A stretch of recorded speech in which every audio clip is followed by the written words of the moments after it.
మరొకసారి చేరువచ్చిన సహోదరులందరికీ మన ప్రభు మన రక్షకుడు యేసు నామములో అందరికీ వందనం చేసుకుంటున్నాను. ముందుగా మన తండ్రి దేవునికి మనం కృతజ్ఞతలు చెల్లించుకుందాం. మనం బ్రతుకున్నామంటే అది దేవుని కృప మనం భావించుకోవాలి. అందుబట్టి మన దేవునికి స్తుతులు చెల్లించుకుందాం. మరి ఆదివారం దినాన మనం వాక్య భాగాలకు వచ్చాం కాబట్టి మనం కొద్దిసేపు దేని వాక్యం మనం ధ్యానించే ప్రయత్నం చేద్దాం.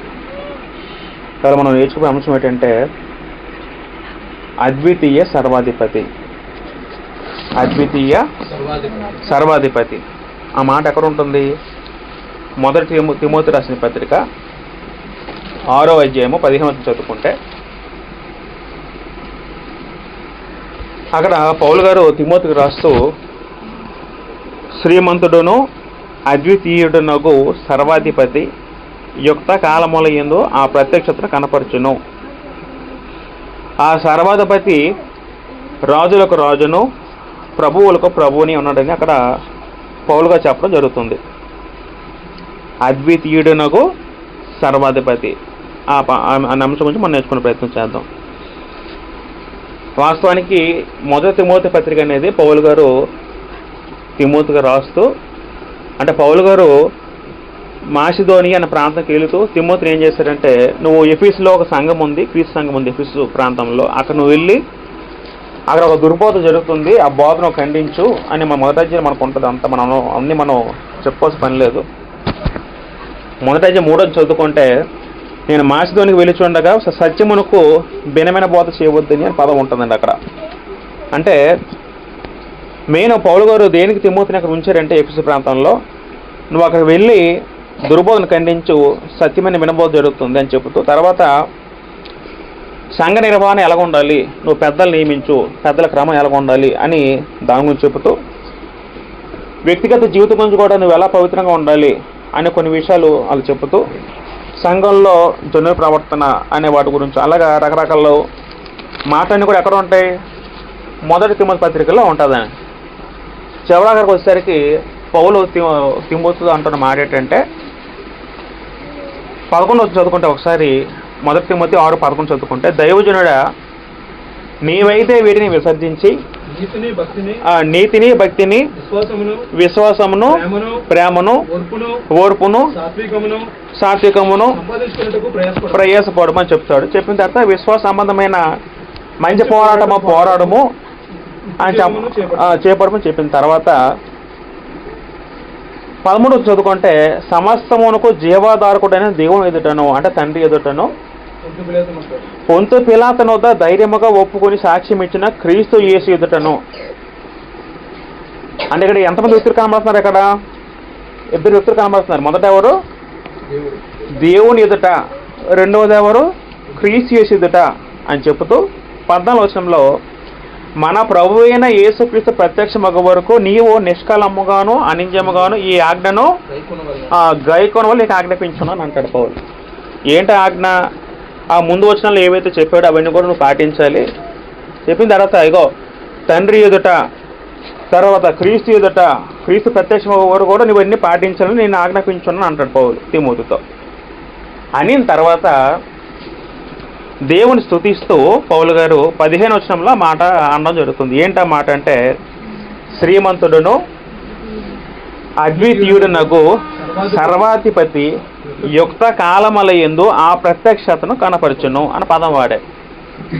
చాలామంది ఇక్కడ కన్ఫ్యూజ్ అయ్యారు. ఏంటో కన్ఫ్యూజన్ అంటే, ఇక్కడ రాయబడిన సర్వాధిపతి అనే పదము తండ్రి అయిన దేవుని గురించి ఉద్దేశించి రాయబడిందా, లేకపోతే క్రీస్తు గురించి రాయబడింది? చాలామంది కన్ఫ్యూజ్ అయ్యారండి. ఎందుకంటే కింద వచనంలో ఏముంది?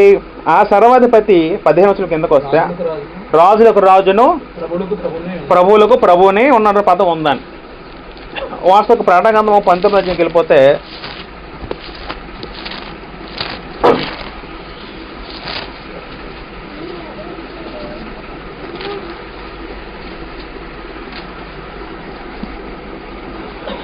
మనం ప్రకటన గ్రంథం చదువుకున్నప్పుడు రాజులకు రాజున పదం ఉంటుందండి. అది ఎవరు రాయబడిందంటే యేసుక్రీస్తు గురించి రాయబడిందండి. ఎక్కడుంది మాట అది?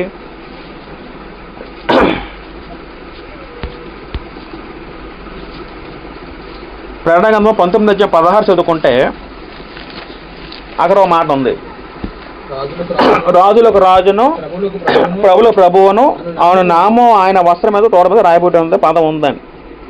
వాస్తవానికి ఈ వచనం ఎవరి గురించి రాయబడిందంటే యేసుక్రీస్తు వరకు రాయబడింది. కానీ మొదటి తిమోతి పత్రికలో రాయబడిన మాట ఏదైతే ఉందో అది యేసుక్రీస్తు వారి గురించి అయితే కాదు. అది ఎవరి గురించి రాయబడిందంటే తండ్రి అనే దేవుని గురించి రాయబడిందని. ఎలా చెప్పగలం అంటే ఆ కింద వచనంకి వస్తే ఆ కిందన శ్రీమంతులను అధిక సర్వాధిపతి యుక్త కాలములు ఏందంటే అర్థం ఏంటంటే తగిన సమయమందు తగిన కాలమందు ఆ ప్రత్యక్షత పదం ఉంది. ఆ ప్రత్యక్ష అంటే అర్థం ఏంటి?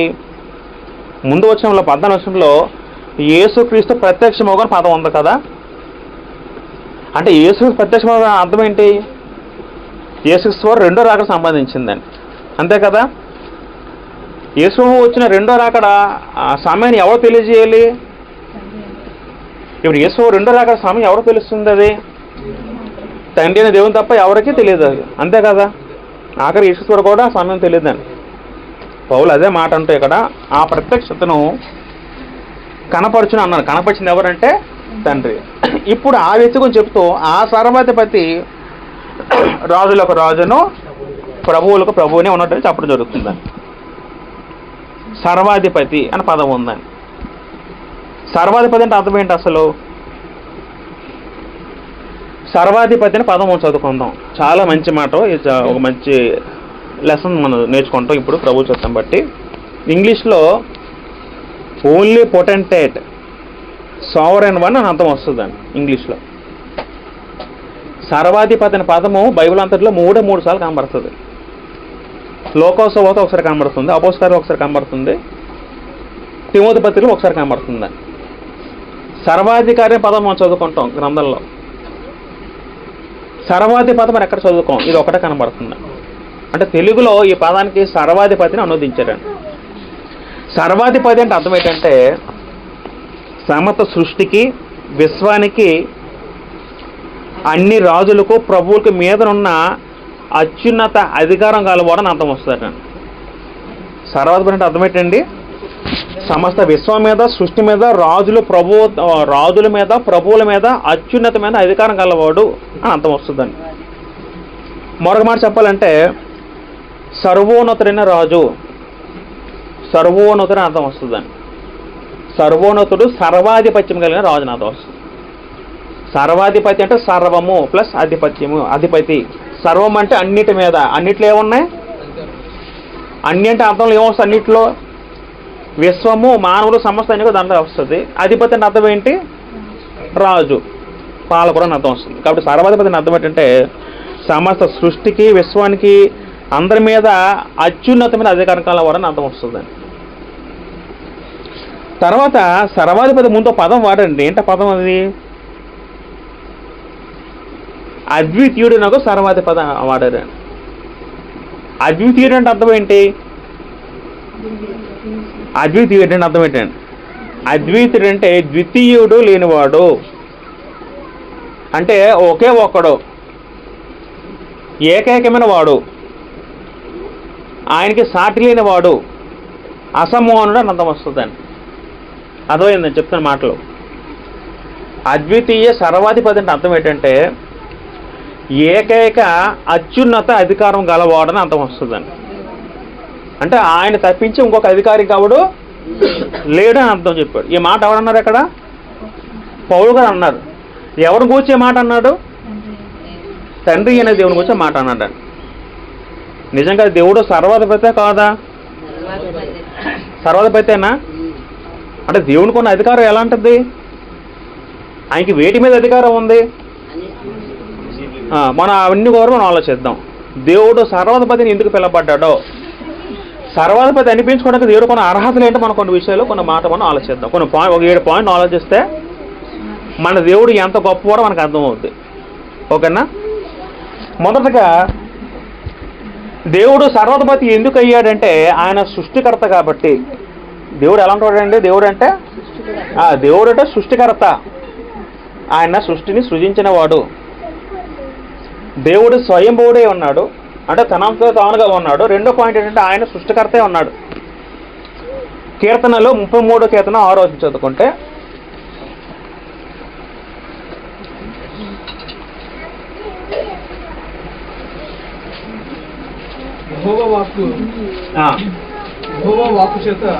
యెహోవా వాక్కు చేత ఆకాశము కలిగెను, ఆయన నోటి ఊపిరి చేత వాటి సర్వ సమూహము కలిగెను. మళ్ళీ చదవండి ఒకసారి.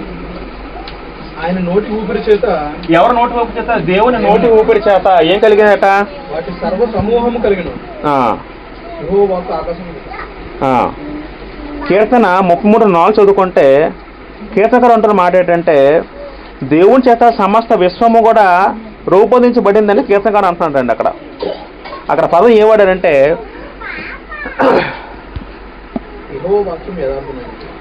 ఇహ 6 చదువుకుందాం. 33:6. యెహోవా వాక్కు చేత ఆకాశములు కలిగాను. ఎవరు వాక్కు చేత కలిగిందట? ఆకాశములు. ఆకాశం అంటే అర్థం ఏంటి? ఆకాశం అంటే పైన ఉన్న ఆకాశం ఒకటే కాదు. విశ్వంలో మనకు కనబడని ఎన్నో ఆకాశాలు ఉంటే అవన్నీ కలిపి ఆకాశ పదం వాడారు. ఇది ఆకాశం.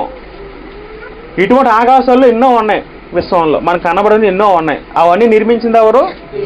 ఎలా కలిగేట? అవన్నీ కూడా దేవుని మాట చేత కలిగినది అంటాడు కీర్తనకారుడు.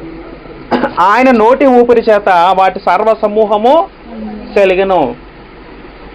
మొదట ఏం కలిగింది? ఆకాశం కలిగింది. ఆకాశంలో వాటి యొక్క సర్వ సమూహం కూడా ఎవరి కలిగేట? దేవుని నోటి ఊపిరి చేత కలిగిన కీర్తన కదా చెప్పడం జరుగుతుంది. సర్వ సమూహం అంటే ఆకాశంలో ఉన్న ప్రతి వస్తువు కూడా, ప్రతిది కూడా ఎవరి చేత కలిగిందండి? దేవుని మాట చేత కలిగిందండి. దేవుని మాట చేత సృష్టించబడిందంటే దేవుడు ఎంత గొప్పవాడండి. అవునా కాదని? మన మాట సృష్టించచ్చా? మనం ఏమన్నా ఒక వస్తువుని ఏమన్నా మన నోటి మాటతోనే ఇది కలుగంటే ఒక పెన్నెల కలుగుతుందా? కలుగు. కానీ దేవునికి ఆ మాటతో అంత కలిగిందంటే దేవుని మాటకి శక్తి ఉందా లేదమ్మా? ఉంది. మొదటగా దేవుడు సృష్టికర్త కాబట్టి ఆయన సర్వాధిపతిగా పిలువబడ్డాడు. మొదటి దినవృత్తాంతములు 29:11 చదువుకుంటే, మొదటి దినవృత్తాంతములు 29:11 చదువుకుంటే,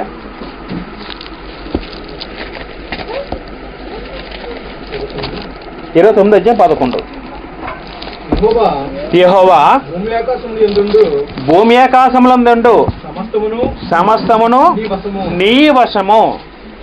చాలా మంచి మాట. మహాత్మ్యమును, పరాక్రమమును, ప్రభావమును, తేజస్సును, ఘనతయు నీకే చెందుతున్నవి. యెహోవా రాజ్యము నీది, నీవు అందరి మీదను నిన్ను అధిపతిగా హెచ్చించుకొని ఉన్నావు అన్నాడు కీర్తనకారుడు.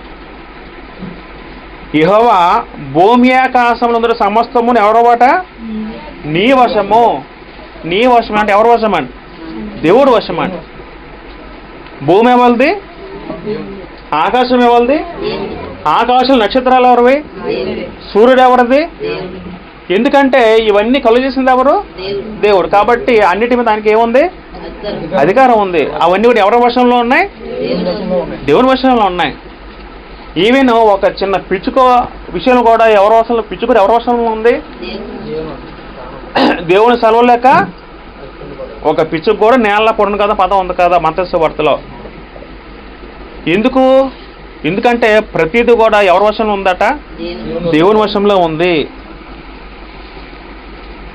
భూమి ఆకాశములందు సమస్తమును నీ వశము అన్నాడు కీర్తనకారుడు. కాబట్టి ఆయన సృష్టికర్త కాబట్టి ఆ సృష్టికర్తలో ఆయన శక్తి తెలియజేస్తుంది కాబట్టి ఆయన సర్వాధిపతి అని దేవుడే అన్నాడండి. ఓకేనా? అది మొదటి పాయింట్. రెండో పాయింట్ ఏంటంటే దేవుడు పరిపూర్ణమైన అధికారం గలవాడు. అందుని బట్టి ఆయన సర్వాధిపతిగా పిలవబడ్డాడు. దేవుడు కొన్న అధికారం ఎలా ఉంటుందట? పరిపూర్ణ అధికారం. సగం అధికారం, కొంచెం అధికారం కాదు. పరిపూర్ణ అధికారం ఎవరికి ఉందండి? దేవుడికి ఉందండి.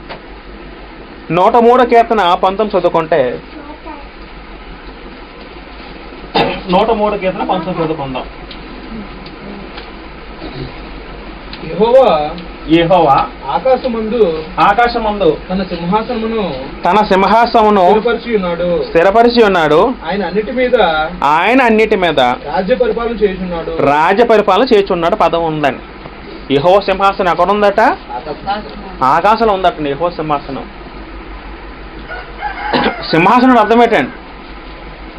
సింహాసనం అర్థం ఏంటి? సింహాసనం దేన్ని తెలియజేస్తుంది? సింహాసనం అంటే సింహాసనం అంటే అధికారం తెలియజేస్తుంది. సింహాసనం అంటే అధికారం గుర్తు, అవునా కాదా? ఇప్పుడు మనం ఎప్పుడైనా ఒక కలెక్టర్ ఆఫీస్కి వెళ్తే అక్కడ కలెక్టర్ సీట్ ఉంటుంది కదా, ఆ సీట్ చాలా పెద్దగా ఉంటుంది, మిగతా సీట్ కంటే పెద్ద సీట్ ఉంటుంది.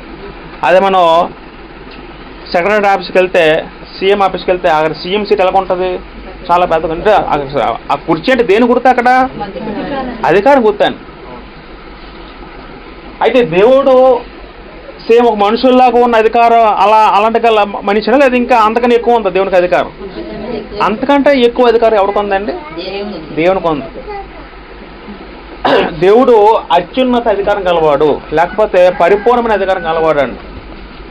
ఒక మనిషికి మహా అయితే ఒక అధికారం ఎంత మటుకు ఉంటుందంటే, కొంత మటుకు ఒక ప్రాంతం, ఒక జిల్లా, ఒక రాష్ట్రము, కలెక్టర్కి ఒక జిల్లా మీద అధికారం ఉంటుంది, ఒక ముఖ్యమంత్రికి ఒక రాష్ట్రంలో అధికారం ఉంటుంది, ఒక ప్రధానమంత్రికి ఒక దేశంలో అధికారం ఉంటుంది.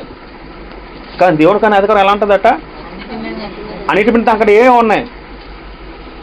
మనుషుల మీద, దేశాల మీద మాత్రం కాకుండా సమస్త విశ్వం మీద అంతా కూడా ఆయన అధికారం ఉందో విషయం మనకు అర్థం అవ్వాలి. ఓకేనా? మరొక చదువుకుందాం. 47వ కీర్తన 2వ వచనం చదువుకుంటే, 47వ కీర్తన 2వ వచనం చదువుకుందాం. యెహోవా మహోన్నతుడు, భయంకరుడు, ఆయన సర్వభూమికి మహారాజే ఉన్నాడని కీర్తనకారుడు పేర్కొంటున్నాడు. దేవుడు ఎలాగున్నాడట? సర్వభూమికి మహారాజే ఉన్నాడు. దేవుడు ఎవరండి? మహారాజు. దేవుడు రాజే ఉన్నాడు. దేవుడు అంటే ఎవరండి? దేవుడు అంటే రాజు అండి. దేవుడు అంటే ఎవరండి? రాజు. దేవుడు సర్వభూమికి రాజే ఉన్నాడు. అంటే దేవుడికి ఎలాంటి అధికారం ఉంది భూమి మీద? పరిపూర్ణ అధికారం ఉందండి. ఈ అధికారాన్ని ఎవరైనా ఇచ్చారో లేదా ఆయన కలిగి ఉన్నాడా? ఆయన కలిగి ఉన్నాడండి. ఎవరికి ఇవ్వాల్సిన అవసరం లేదు. అది దేవునికి ఉన్న అధికారం అని అర్థమైందండి. దేవునికి ఉన్న అధికారం ఎలా ఉంటుందండి? అది స్వతహాగా కలిగిన అధికారం అయింది, ఎవరు ఇవ్వాల్సింది కాదు. అందు నిమిత్తం ఆయన దేవుడు సర్వశక్తికి పిలువబడ్డాడు. మూడో మాట ఏంటంటే, దేవునికి ఉన్న అధికారం ఎలా ఉంటుంది? ఎంతవరకు ఉంటుంది దేవుని అధికారం? దేవునికి అధికారం ఉందో మనం నేర్చుకున్నాం. అధికారం ఉంటే దేవునికి అధికారం ఎంతవరకు ఉంటుంది? యుగయుగములు ఉంటుందండి. ఆయనకి అధికారము శాశ్వతమైనదే పదం వాడారు. దేవుని రాజ్యము, దేవుని రాజ్య పరిపాలన నిరంతరం కొనసాగేది. అది ఎన్నడూ కూడా అంతమైపోయేది కాదు, లయమైపోయేది కాదు. దేవునికి కొన్ని అధికారం ఎలా ఉంటుంది? శాశ్వతమైనది. అంటే ఇదే మాటని భక్తులు ఎలాగారంటే సకల యుగాల్లో రాజుల పదం వాడుతుంది దేవుడికి ఉద్దేశించి. దేవుడు ఎలా అంటాడట? సకల యుగాల రాజు అంటే అర్థం ఏంటి? యుగాలు ఎన్ని మారినా సరే, తరాలు ఎన్ని మారినా సరే, కాలాలు ఎన్ని మారినా సరే, ఆయన సింహాసనం మారదు, ఆయన రాజ్య పరిపాలన మారదు. 145వ కీర్తన 13 చదువుకుంటే, 145వ కీర్తన 13 చదువుకుంటే, నీ రాజ్యము శాశ్వత రాజ్యము, నీ రాజ్య పరిపాలన తరతరములు నిలుచుని అంటాడండి అక్కడ కీర్తనకారుడు. దావీదు అంటాడు, నీ రాజ్యం అంటే అర్థం ఏంటి? రాజ్యం అంటే పరిపాలన అర్థం. రాజ్యం అంటే అర్థం ఏంటండి? పరిపాలన. దేవునికి పరిపాలన ఎంతవరకు ఉంటుందట? శాశ్వతమైనది. నీ రాజ్య పరిపాలన తరతరం నిలిచిన అక్కడ చెప్పడం జరుగుతుంది అక్కడ దావీదు. అర్థమైందండి చెప్తున్న మాటలు. మరొక మాట చదువుకుంటే దానియేలు గ్రంథము 4:3 చదువుకున్నప్పుడు, దానియేలు గ్రంథము 4:3 చదువుకుంటే, ఆయన సూచక్రియలు ఎంతో బ్రహ్మాండమైనవి. ఆయన అద్భుతములు ఎంతో ఘనమైనవి. ఆయన రాజ్యము శాశ్వత రాజ్యము. ఆయన ఆధిపత్యము తరతరములు నిలుచును. ఈ మాట అంటుంది ఎవరు? రాజైన నెబుకద్నెజరు ఈ మాట అంటున్నాడండి. ఒకసారి అందరూ గమనించండి, భూమి మీద చరిత్రలో, ప్రపంచ చరిత్రలో భూమిని అంతటిని ఏలే రాజు అంటే ఇప్పుడు ఎవరి దేశం వాళ్ళకు ఉంది, ఎవరి దేశం వాళ్ళు ముఖ్యమంత్రులు రాజులు ఉన్నారు. కానీ ఒకనొక సమయంలో భూప్రపంచాన్ని మొత్తం ఏలే ఒక 4 రాజులు ఏర్పడ్డారండి. అందులో మొదటి వాడు ఎవడు? బబులోను రాజైన నెబుకద్నెజరు. జాతి వినాలి. దానియేలు కాలంలో భూమిని అంతటిని పాలించి ఒక రాజు వచ్చారండి. ఆ రాజు ఎవరంటే నెబుకద్నెజరు. ఆయన రాజు పేరు. ఆయన ఎవరు వచ్చాడు? బబులోను తర్వాత మాదీయ పారసీకులు వచ్చారండి. మాదీయ పారసీకుల తర్వాత గ్రీకులు వారు వచ్చారు. గ్రీకుల తర్వాత రోమన్స్ వచ్చారు. అంటే 4 రాజ్యాలు ఉన్నాయి, 4 మహాసామ్రాజ్యాలు ఉన్నాయి. ఈ 4 మహాసామ్రాజ్యాల్లో రాజులు మాత్రమే భూమిని అంతటిని పరిపాలించారండి. తర్వాత ఇంకెప్పుడు కూడా భూమి అంతటిని పరిపాలించే అధికారం ఇంకెవరికి రాలేదు. ఇప్పుడు ఏంటంటే ఇప్పుడు ఎవరి దేశం వాళ్ళదే, అంతే కదా. ఇప్పుడు మన దేశం ప్రధానమంత్రి ఎవరు? మోడీ. ఇంకో యుఎస్ఏకి ట్రంప్ ఉన్నాడు. అలా ఒక్కో దేశం ఒక అధికారం ఉన్నాడు. కానీ ఒకనొక సమయంలో ప్రపంచం అంతా కూడా ఒకే రాజు ఒక కాలం ఉంది. ఆ రాజు అంటే మాట అంటే నెబుకద్నెజరు స్వయంగా ఆయన అంటాడండి. ఏమన్నారంటే, మళ్ళీ ఆలోచిద్దాం మాటని. 3వ చదువుకుంటే, ఆయన సూచక్రియలు ఎంతో బ్రహ్మాండమైనవి. ఆయన అంటే ఎవరంటే దేవుడి గురించి ఉద్దేశిస్తూ దేవుని పొగరుతూ అంటున్నాడు. ఎవరు అన్నారు ఈ మాట? స్వయంగా భూమిని అంతటినీ ఏలే నెబుకద్నెజరు రాజే దేవుడిని స్తుతిస్తూ అంటున్నాడండి, యెహోవా దేవుణ్ణి. ఆయన అద్భుతములు ఎంతో ఘనమైనవి. ఏంటి అద్భుతం చూశారంటే, ఆ ముందు 2వ అధ్యాయంలో శద్రకు, మేషకు, అబేద్నెగో 3 వ్యక్తుల్ని అది కూడా చూసేసినప్పుడు ఆ దేవదూతతో వచ్చి రక్షిస్తారు కదా. అంతా చూసిన తర్వాత రాజు అప్పుడు అవన్నీ గుర్తు చేసుకొని అంటున్నాడు మాటలు ఇవన్నీ కూడా. తర్వాత ఏమంటున్నాడు? దేవుని ఉద్దేశిస్తూ ఆయన రాజ్యము శాశ్వత రాజ్యము, ఆయన ఆధిపత్యము తరతరములు నిలుచుని అన్నాడు. ఈ మాట అంటుంది ఎవరంటే భూమిని అంతటిని పరిపాలించి ఒక రాజు అన్నాడండి. అంటే ఆ రాజుకి ఏమర్థమైంది? నేను కొంతకాలం ఉంటాను, తర్వాత ఏమవుతాడు రాజు? రాజులు చనిపోతే అలా ఉంటూ ఉంటారు నిరంతరం రాజుగా. మనుషులకి చావు ఉంది కదా భూమి మీద. ఎంతటి రాజు అయినా, భౌతిక రాజైనా సరే ఒకరి సమయంలో ఏమవుతాడు? వ్యక్తి చనిపోతాడని. కానీ ఆ వ్యక్తి ఏమన్నాడంటే దేవునికి మరణం ఉండదు, ఆయనకి చావు ఉండదు, ఆయనకి రాజ్యపరిపాలన కూడా ఎప్పుడూ నిరంతరం ఉంటుందని ఆయన సాక్ష్యం ఇచ్చాడండి. అర్థమైందండి. అంటే దేవుని రాజ్యము ఎలాంటిదట? శాశ్వతమైనది. శాశ్వతమైనది. అది 3వ పాయింట్. 4వ మాట ఏంటంటే, దేవుడు అధికారాన్ని అనుగ్రహించేవాడు. దేవుడు ఏం చేస్తాడట? అధికారాన్ని అనుగ్రహిస్తాడండి. అంటే అర్థం ఏంటి?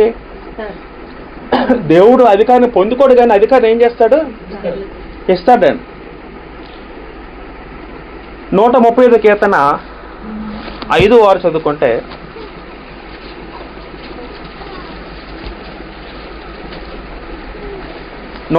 కీర్తన 5:6 చదువుకుందాం. యెహోవా ఒకసారి ఆ మాటలు గుంచండి. ఆ మాటలు గుంచేసి మనం రోమపత్రిక 13:1 చదువుదాం.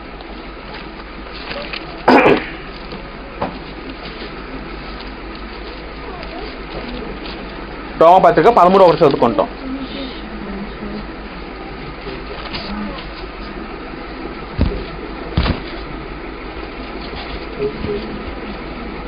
లేదా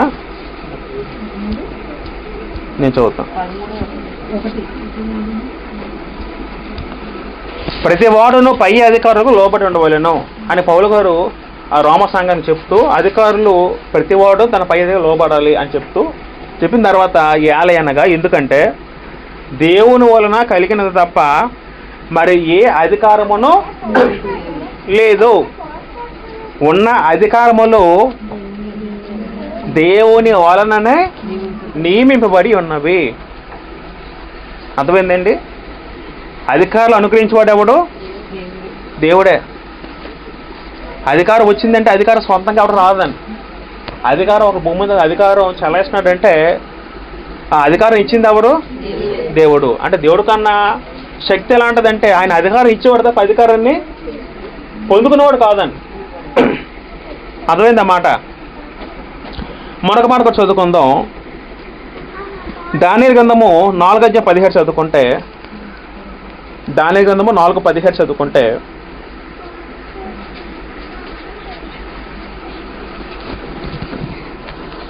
ఈ ఆజ్ఞ జాగరూకులకు దేవతల ప్రకటన అనుసరించి జరుగును, నిర్ణయమైన పరిశుద్ధ ప్రకటన అనుసరించి సంభవించును. చదువు. మహోన్నతుడైన దేవుడు మానవుల రాజ్యము పైన అధికారి అయి ఉండి తానెవరికి అనుగ్రహింప నిశ్చయించును వానికి అనుగ్రహించుననియు ఆయా రాజ్యము పైన అత్యల్ప మనుషులను ఆయన నియమించుచున్నాడనియో మనుషులందరూ తెలుసుకున్నట్లు ఇలాగూ జరుగును.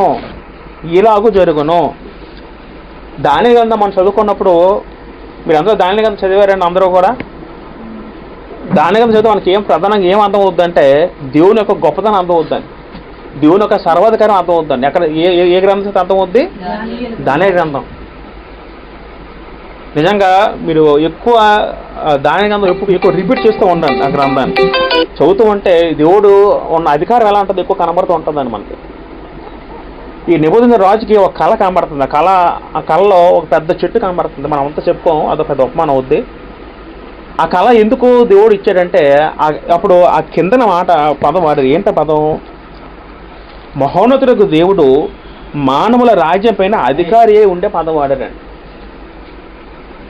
దేవుడు ఎలా ఉండట? రాజ్యముల పైన అధికారి అయి ఉండి తాను ఎవరికి అనుగ్రహింప నిశ్చయించునో వానికి అనుగ్రహించునని పదం వాడారండి. దేవునికి ఎవరికి ఇష్టమైతే ఆయనకి దేవుడు ఏమిస్తారట? అధికారం ఇస్తారట. అసలు బబులోను రాజు నిబంధన అధికారం ఇచ్చిందే దేవుడే. 2 రాజుల గ్రంథము ఆ మాటలు ఉంటాయి, మనం చదువుకోము. కాబట్టి అధికారం ఇచ్చింది ఎవరు? దేవుడు. ఎందుకంటే ఆయన అధికారం ఇచ్చే సామర్థ్యం కలమాట దేవుడే. ఓకేనా? ఈవెన్ యేసుక్రీస్తు కూడా అధికారం ఇచ్చింది ఎవరండి? అంటే మనం తక్కువ చేయట్లేదు కానీ యేసుక్రీస్తు వారిని. ప్రభువే ఆ మాట అన్నారండి, భూమి మీదను పరలోకం మీద నాకు సర్వాధికారము ఈబడి ఉందని పదం ఉందా లేదా అక్కడ? ఈబడి మీద ఇచ్చింది ఎవరు అక్కడ? దేవుడే ఇచ్చారండి. మీ పాయింట్ అర్థం అవుతుందా? అధికారం ఇచ్చింది ఎవరండి? అధికారం ఇచ్చేవాడు దేవుడండి. అధికారం ఇచ్చేవాడు దేవుడు. కొన్ని మాటలు కూడా మనం కొత్త నిబంధనలు ఉంటాయండి. అధికారం గురించి మనం కొన్ని మాటలు చదువుకుంటే ఒకసారి యోహాను సువార్త మనం 17వ అధ్యాయంకి వెళ్ళినప్పుడు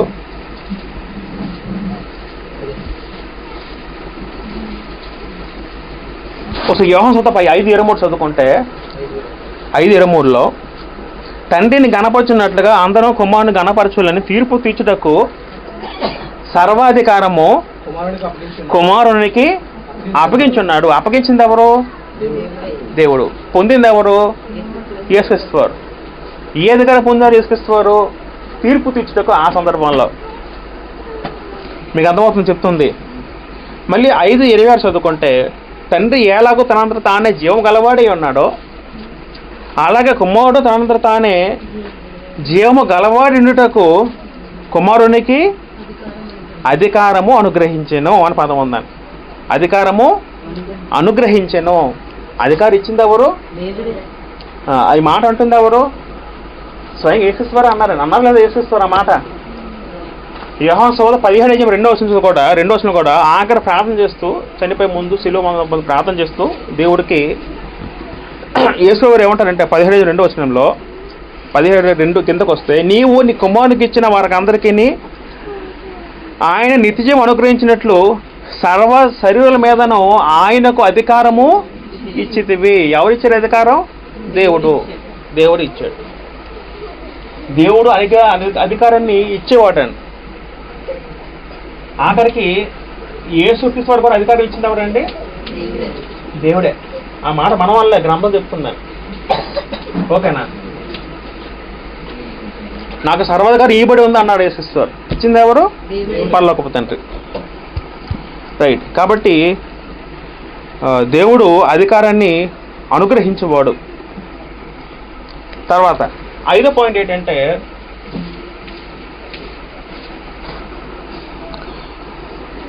దేవుడు తన చిత్తం చొప్పున తాను జరిగించేవాడు. దేవుడు తన చిత్తం చొప్పున తాను జరిగించేవాడు. 115 కీర్తన 3 చదువుకుందాం.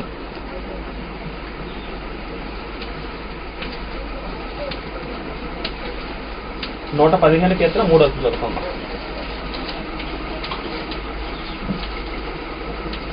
మా దేవుడు ఆకాశమందున్నాడు. తనకిచ్చవచ్చినట్లుగా సమస్తమును ఆయన చేయుచున్నాడు.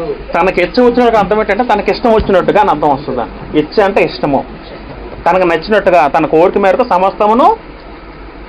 సమస్తం జరిగించున్నాడు పదం ఉంటుందండి అక్కడ. అంటే దేవుడికి ఆయనకి ఏది ఇష్టమైతే అదే చేస్తారండి. ఎందుకు? ఆయన ఇష్టం. ఆయన సర్వాధికారి కాబట్టి ఆయన ఇష్టం. ఆయన నచ్చింది ఆయన చేస్తారండి. ఎవరు కూడా అడ్డు చెప్పడానికి వీలు లేదండి. దానియేలు గ్రంథము 4:30 చదువుతాం. దానియేలు గ్రంథము 4:30 చదువుకుంటే 35.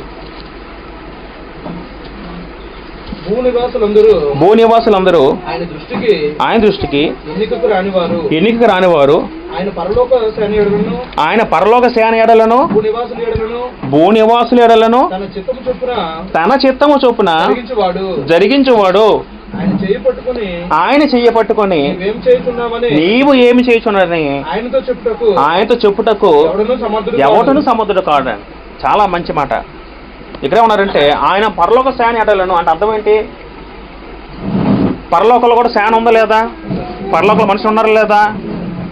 పరలోకంలో ఎవరు ఉన్నారు? అక్కడ దేవదూతలు ఉన్నారు, యేసుక్రీస్తు ఉన్నారు, పరిశుద్ధాత్మలు ఉన్నారు. పరలోక శాన ఎడ అంటే వాళ్ళ ఎదుటను భూ నివాసుల ఎడలను తన చిత్తం చొప్పున జరిగించేవాడు. తన చిత్తము ఎవరి చిత్తం? అది తండ్రి చిత్తం అండి. అక్కడ తండ్రి అని దేవుని చిత్తం అండి. అంటే పైన కింద ఎవరి చిత్తం నెరవేర్చబడుతుంది? ఇప్పుడు యేసుక్రీస్తు శిష్యులకు ప్రార్థన నేర్పిస్తూ ఒక మాట ఏమంటారు? ఒకసారి మాట చదువుకుందాం. మత్తయి వార్త 6:10 చదువుకుందాం. అక్కడ ఏముంది? అక్కడ స్వయంగా యేసుక్రీస్తు ఏమన్నారు? పరలోకంలో నీ చిత్తము నెరవేర్చినట్లు ఆ మాట అన్నారు లేదా? మత్తయి వార్త 6:10 చదువుకుంటే, లోకమందున మా తండ్రి నీ నామం పరిశుద్ధపరచుగాక, నీ రాజ్యం వచ్చుగాక, నీ చిత్తము పరలోకమందు నెరవేర్చున్నట్లు. పరలోకంలో ఎవరి చిత్తం నెరవేర్చబడుతుంది? తండ్రి చిత్తం మాత్రమే. భూమి మీద కూడా నెరవేరాలని దగ్గర ప్రార్థన చేస్తాడండి యేసుక్రీస్తు. ఓకేనా? దేవునికి చిత్తం ఉంది, ఆయన తను నచ్చింది చేస్తాడు. ఎవరు కూడా అడ్డు చెప్పడానికి వీలు లేదు. దానికన్నా ఏం చదువుకున్న 4:35లో ఎవరు తన చేపట్టుకు ఇది ఎందుకు చేస్తాను అనడానికి లేదని. ఎందుకు? ఆయన సౌరభౌమాధికారి, ఆయన ఇష్టం, ఆయన నచ్చింది చేస్తాడు. ఆయన సర్వాధికారి, ఎవరు కూడా అడ్డు చెప్పడానికి లేదని. దేవుడు పుట్టిస్తాడు, చంపేస్తాడు, ఆయన ఇష్టం అంతే. ఒకరు క్వశ్చన్ చేయడానికి లేదని. అలాగే దేవుడు అన్యస్తుడు కాదని. దేవుడు ఏ పని చేసిన దాంట్లో ఏముంటుంది? దాంట్లో నీతి న్యాయం ఉంటుందని. కొంతమంది బైబిల్ తెలియక వేదాలు, కొంతమంది హిందువులు, కొంతమంది మనం యూట్యూబ్లో చూస్తూ ఉంటాం, చాలా రకాల విమర్శిస్తూ ఉంటారు దేవుణ్ణి. మీ దేవుడు అలా చంపిస్తాడు, మనుషుల్ని ఎలాగ టార్చర్ చేస్తాడు, కొన్ని మాటలు అంటున్నాం. వాళ్ళకి సగ మాట తెలుసు, పూర్తి జ్ఞానం వాళ్ళు రాదండి, తెలియదు వాళ్ళకి. దేవుడు ఎప్పుడు కూడా అన్యాయస్తుడో కాదు. దేవుడు ఒక పని చేస్తాడంటే దాంట్లో నీతి ఉంది, న్యాయం ఉందని. ఎవడు కూడా ఇప్పుడు వీళ్ళు తప్పు చేస్తామనే దేవుణ్ణి ప్రశ్నించడానికి అధికారం లేదండి ఎవరికి కూడా. అర్థమవుతుంది? అది దేవునికి ఉన్న గొప్ప సర్వాధికారం అని. కాబట్టి దేవుడు తన చిత్తం చొప్పున జరిగించేవాడు అని మనం అనుకోవచ్చు. తర్వాత దేవునికి తన సొంత ఉద్దేశము, సంకల్పం ఉన్నాయండి. దేవునికి ఏమున్నాయండి? తన సొంత ఉద్దేశము సంకల్పం ఉందని. సొంత ఉద్దేశము సంకల్పము. ఒకసారి మనం ఏపీసీ రాసిన పత్రిక 1వ అధ్యాయం 12 చదువుతాం.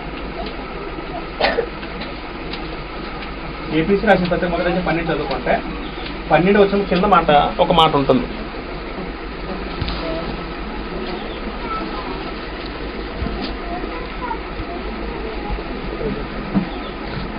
ఏపీసీ పత్రిక 1వ అధ్యాయం 12 చదువుకుంటే అక్కడ ఏముంది? అక్కడ 1:12 మరియు ముందుగా నిరీక్షించిన మనము తన మహిమకు కీర్తి కలుగజేయవలెనని దేవుడు తన చిత్త ప్రకారమైన సంకల్పమును బట్టి మనలను ముందుగా నిర్ణయించి. సంకల్పం ఎవరిదండి? పరలోకంలో 3 వ్యక్తులు ఉన్నారండి. ఎవరు? తండ్రి, కుమారుడు, పరిశుద్ధాత్ముడు. సంకల్పం అంటే అర్థం ఏంటి? ఒక ఉద్దేశము, ఒక ఆలోచన. ఆలోచన వచ్చింది ఎవరికి? అంటే దేవుడు అంటే ఎవరు అక్కడ? తండ్రా, యేసుక్రీస్తువారా? తండ్రి. ఇంప్లిమెంట్ చేసింది ఎవరు? కుమారుడు, పరిశుద్ధాత్ముడు. మీకు విషయం అర్థమవుతుందా? సంకల్పం ఎవరిది? సంకల్పం తండ్రిదండి, సంకల్పం కుమారుడు కాదు. నాకు క్రీస్తు లాంటి కుమారులు కావాలని సంకల్పించుకుంది ఎవరు? తండ్రి అని దేవుడు. అది అమలు చేయడానికి భూమిలోకి వచ్చింది ఎవరు? యేసుక్రీస్తువారు. మీ పాయింట్ అర్థమైందా? అలా కిందకు వస్తే ఆయన తన చిత్తానుసారముగా చేసిన నిర్ణయం చొప్పున ఎవరు చేసిన నిర్ణయం అంటే అది తండ్రి చేసి తన సొంతంగా చేసిన నిర్ణయం చొప్పున సమస్త కార్యములను జరిగించున్నాడు. సమస్త కార్యం జరిగించున్నాడు. అది ఎవరి సంకల్పము? అది అంటే దేవుడికి ఒక ఉద్దేశాలు ఉంటాయి. ఉద్దేశాలు ఉంటాయి దేవునికి ఉంటాయి. మనకే బోల్డ్ ఊహలో బోల్డ్ కోరికలు ఉంటాయి. దేవుడు కొండ వండాలిగా. దేవుడికి ఉద్దేశాలు ఉండవా? దేవుడికి నిర్ణయాలు ఉండవా? అసలు దేవుడు సంకల్పం లేకపోతే మన భూమి ఉండేవాళ్ళం కాదు. భూమి ఉండదండి అసలు. దేవుడు మనం కోరకపోతే అసలు భూమి ఉండదు. అసలు మనం ఉండేవాళ్ళం కాదు, మనం పుట్టేవాళ్ళం కాదు భూమి మీద. మనం ఉన్నామంటే ఎవరి గురించి ఉన్నాం? ఆ సంకల్పం గురించి మనం ఉన్నామని తెలుసుకుంటామో తెలియకపోమో మన ఇష్టం మీద ఉంటుందని. సంకల్పము నమ్మి విశ్వసిస్తామో నమ్ముతామో నశించిపోతాం మన చేతికి ఆధారపడడం తప్ప ఆ సంకల్పం ఏర్పాటు చేసింది ఎవరు? దేవుడు. అది తన స్వకీయ సంకల్పం. 1వ తిమోతి పత్రిక చదువుకుంటే అక్కడ మాట ఉంటుందండి. 2వ తిమోతి పత్రిక 1:9 చదువుకుంటే 2వ తిమోతి పత్రిక 1:9 చదువుకుంటే అక్కడ పౌలు ఏమంటాడంటే మన క్రియలను బట్టి కాక తన స్వకీయ సంకల్ప పదం వాడారండి. స్వకీయ అంటే అర్థం ఏంటి? తన సొంత సంకల్పము. ఎవడు సొంతది అక్కడ? తన తండ్రి దేవుడు సొంత సంకల్పం అంటాడండి అక్కడ. కాబట్టి మనకి ఏం అర్థం అవ్వాలంటే దేవుడికి ఉద్దేశం ఉంది, దేవుడికి సంకల్పం ఉంటుంది. తన సంకల్పం చొప్పున జరిగించబడి దేవుడు అండి. మీకు పాయింట్ అర్థమైందా? యేసుస్వామిని భూలోకి అప్పుడు ఎందుకు పంపాడు?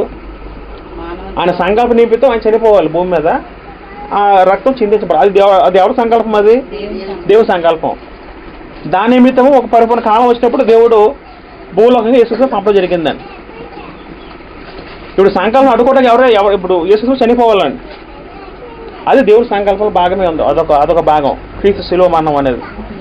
ఇప్పుడు సంకల్పం ఆయన శిలువ మరణం పొందకుండా సాతాను నిన్ను అటగించినా సరే దేవుడు ఆ సంకల్పం మార్చగలరా? సంకల్పాన్ని అంటే ఎన్ని అవరోధాలు వచ్చినా సరే ఆయన సంకల్పం పరిపూర్ణ జరిగి తీరాలండి. మీకు పాయింట్ అర్థమవుతుందా? ఎవడు ఎన్ని పొలలు పెట్టినా సరే దేవుడు దాన్ని ఎలా మలుస్తాడట? తన సంకల్పానికి అనుగుణంగా మలుస్తాడట. అర్థమవుతుంది చెప్తున్న విషయాలన్నీ కూడా. కాబట్టి దేవుడికి సొంత ఉద్దేశం ఉంది, సంకల్పం ఉందని అందుబట్టి సర్వపద పిలబడ్డట. ఆఖరికి ఏంటంటే దేవుళ్ళు కాలాలు సమయము కూడా ఎవరి వశంలో ఉన్నాయట? కాలము సమయము దేవుడి వశంలో ఉన్నాయండి.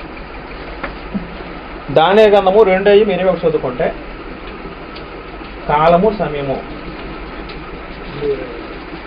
దానియేలు గ్రంథము 2:21 ఆయన కాలం, ఆయన తండ్రి యెహోవా దేవుడు, ఆయన కాలములను సమయములను మార్చువాడై ఉండి అన్న పదం ఉందండి అక్కడ.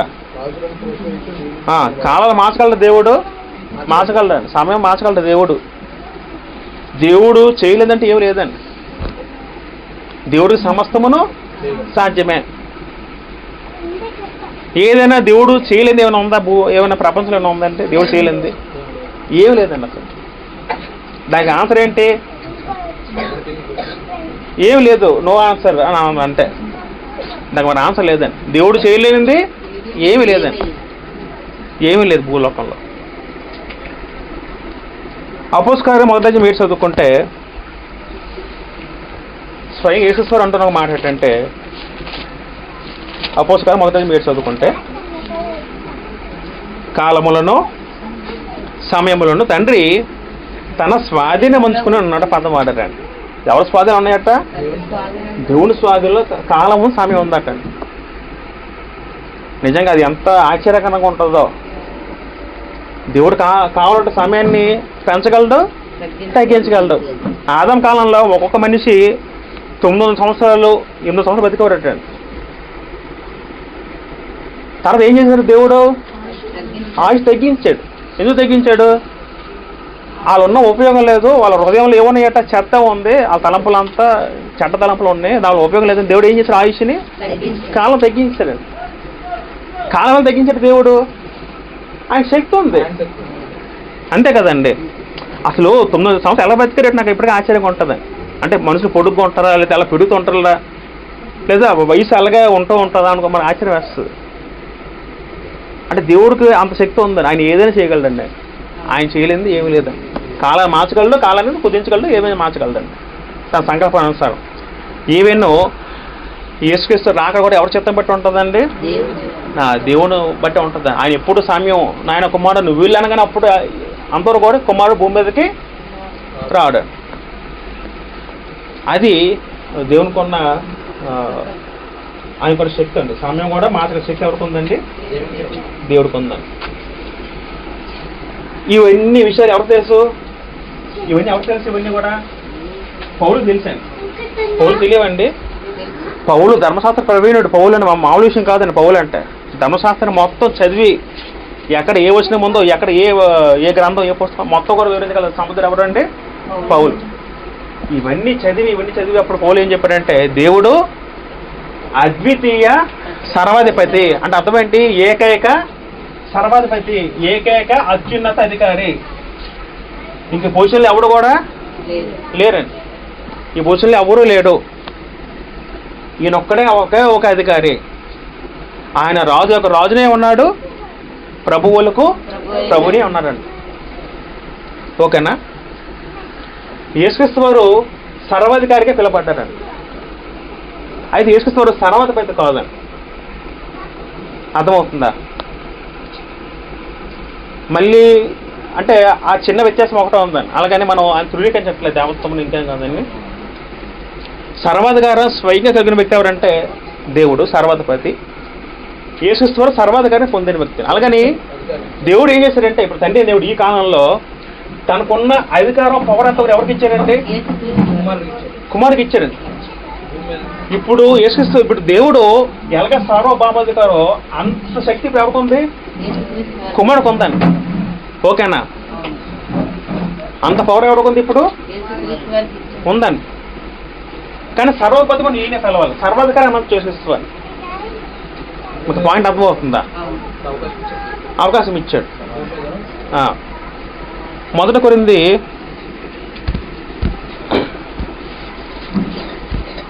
15 మాట చదువు మనం ముగించేద్దాం.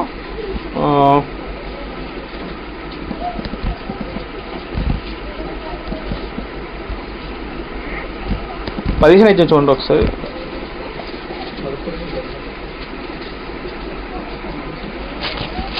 అక్కడ తన రాజ్యము కొట్టివేసి సమస్త అధికారం 15 అధ్యాయము 20 చదువుకుందాం. మొదటి కొరింథీ 15:20 చదువుకుంటే అటు తర్వాత ఆయన అంటే ఎవరు? అక్కడ క్రీస్తు అండి. అంటే మనం 23 చదువుకుందాం. ప్రతి వాడును తన వరుసలో బ్రతికించబడును, ప్రథమ ఫలము క్రీస్తు. తరువాత క్రీస్తు వచ్చినప్పుడు ఆయన వారు బ్రతికించబడుతారు. అది పునరుద్ధరణ గురించి రాయబడిన మాట. ఇప్పుడు 15 చదువుకో, 20 చదువుదాం. ఆయన అంటే ఎవరు? యేసుక్రీస్తు. సమస్తమైన ఆధిపత్యమును సమస్తమైన అధికారమును బలమును కొట్టివేసి తన తండ్రి అయిన దేవునికి రాజ్యము అప్పగించును. అప్పుడు అంతం వచ్చును. తండ్రి ఏం చేశారంటే తన సర్వాధికారం ఎవరికి ఇచ్చారండి? కుమారుడికి ఇచ్చాడు. కుమారుడు ఏం చేస్తారు? ఆయన వచ్చిన రాకడ వరకు కూడా ఏం చేస్తాడు? రాజ్య పరిపాలన చేసి తన వారందరూ రాజ్యాల్లో చేర్చుకొని, మన క్రియలు బాగానే మనంతా రాజ్యాల్లో ఉంటాం, చేర్చుకొని తర్వాత తనకున్న బలము అధికారం కొట్టివేసి రాజ్యం ఏం చేస్తారు? ఎవరికి ఇస్తారట? తండ్రికి ఇస్తారు. అప్పుడు పరిపాలన మరి ఎవరికి వెళ్తుంది? మళ్ళీ అప్పుడు ఎవరు పరిపాలిస్తారు? దేవుడు పరిపాలిస్తాడు. అంటే దేవుడు మళ్ళీ కుమారుడు పరిపాలిస్తాడు. అప్పుడు సర్వాధికారం మొత్తం ఈ చేతికి వచ్చేస్తాడు. పాయింట్ అర్థమైందా? ఇది సర్వాధిపతి అని అర్థం అని. అద్వితీయ సర్వాధిపతి దేవుడు ఎందుకంటే ఆయన సృష్టికర్తే ఉన్నాడు. రెండో పాయింట్ ఏంటి? ఆ రెండోది ఏంటి? ఆయన పరిపూర్ణ అధికారం ఉంది. కొంచెం అధికారం కాదు, సమస్త అధికారం ఎవరికొంది? దేవునికి ఉంది. మూడోది ఏంటంటే దేవుడికి అధికారం ఎలా ఉంటుందట? శాశ్వతమైన అధికారం, ఎన్నడూ కూడా పోయే అధికారం కాదు. ఆయన నిరంతరం రాజే ఉన్నాడు. ఆయన రాజులకు ఎప్పుడు పోదు, నశించిపోదు. తర్వాత ఆయన అధికారం ఇచ్చేవాడు అంటే అధికారం ఇచ్చేవాడు, దయచేవాడు దేవుడు. తర్వాత తన చిత్తం చొప్పున జరిగించేవాడు దేవుడు. తర్వాత తనకి సొంత ఉద్దేశం ఉంది, సంకల్పం ఉంది, దాని చొప్పున తన క్రియలను జరిగించేవాడు దేవుడు. తర్వాత ఏంటంటే దేవుడు కాలాన్ని మాత్రం శక్తి కూడా ఎవరికి ఉందట? దేవుడికి మాత్రమే ఉందండి, తండ్రికి మాత్రమే ఉందని. ఈ విధానాలు బట్టి పౌలు ఏమన్నారంటే ఆయన అద్వితీయ సర్వాధిపతి, ఆయన ప్రభులకు ప్రభువు, రాజే ఉన్నాడు. ఇప్పుడు మనం తెలుసుకోవాల్సిన సత్యం ఏంటి? ఇప్పుడు ఇవన్నీ తెలుసుకున్న తర్వాత మన ఇప్పుడు క్రైస్తుడు ఎలా ఉండాలని? ఇప్పుడు మనందరూ దేవుడి సన్నిధిలో ఉన్నాం. దేవుడు మన తండ్రిగా పిలబడుతున్నాడు. దేవుడు రాజ్యం పరిపాలిస్తున్నాడు కుమారుడితో పాటు. అలాంటి మనం ఎవరు భయపడకపోతే మనం ఎవరిని ఆశ్రయించాలి? భూమిలో మన సమస్య మనకి ఏమైనా శోధనలు వస్తే మనం మొదట ఎవరిని ఆశ్రయించాలి? ఎందుకు ఆశ్రయించాలి? ఆయన చేయలేని ఏమైనా ఉందా? ఇప్పుడు మన కష్టం వస్తే తండ్రి ఊరుకోగలండి అసలు? మన బాధ వస్తే తండ్రి ఊరుకోగలండి అసలు? విచిత్రం ఏంటంటే మనం కూడా వాళ్ళకి శ్రమ బాధ వస్తే మనం ముందు ఏమైనా కొలుస్తాం? ఆ పక్కన ఉన్న ఒక వాలంటీర్నో లేకపోతే ఒక సర్పంచ్నో అధికారం కొలుస్తాం. కానీ ముందు ఎవరి దగ్గర మనం? దేవుని దగ్గర. అది మనం గ్రహించట్లే. దేవుడు సమస్త చేయగలడు, ఆయనకు అంత అధికారం ఉంది. మన చదువుకుని మనకి ఏమర్థం అవ్వాలి? మనకి ఏ సమస్య వచ్చినా చాలా మనకి శోధించే ముందు ఎవరిని సంప్రదించాలి? దేవుడిని అడగాలని. దేవుడు అడిగితే దేవుడు చేయడు అసలు. మనకు అనారోగ్యం వచ్చింది, మన కన్నీరు ఏడిసి దేవుడు అనారోగ్యం స్వచ్ఛపరచలేడా? స్వచ్ఛపరచగలడు. మనకేదో ఆపద వచ్చింది, ఏదో శ్రమ వచ్చింది, నాయన దేవుడు కాపాడంటే దేవుడు మనం అది ఫైనాన్షియల్ ఏదైతే దేవుడు తీర్చలేడా? తీర్చగలడా? అందులోనూ దేవుడి స్వభావం ఏంటంటే ఎవడైనా ఒక వ్యక్తి ఆయన దగ్గరికి వచ్చి మొరపెట్టుకుంటే అసలు దేవుడు విడిచిపెట్టాడు కాదటండి. ఆవిడ మనసు ఆయన కాదండి. ఆయన కనికరం కావాడు దేవుడు. ఎవడైనా దగ్గరికి వచ్చి నాయన నాకు కావాలి ఏడిస్తే అసలు ఆయన తట్టుకోలేడు. ఆయన ఎంత ఇచ్చేస్తే ఇచ్చే మనసు అండి దేవుడిది.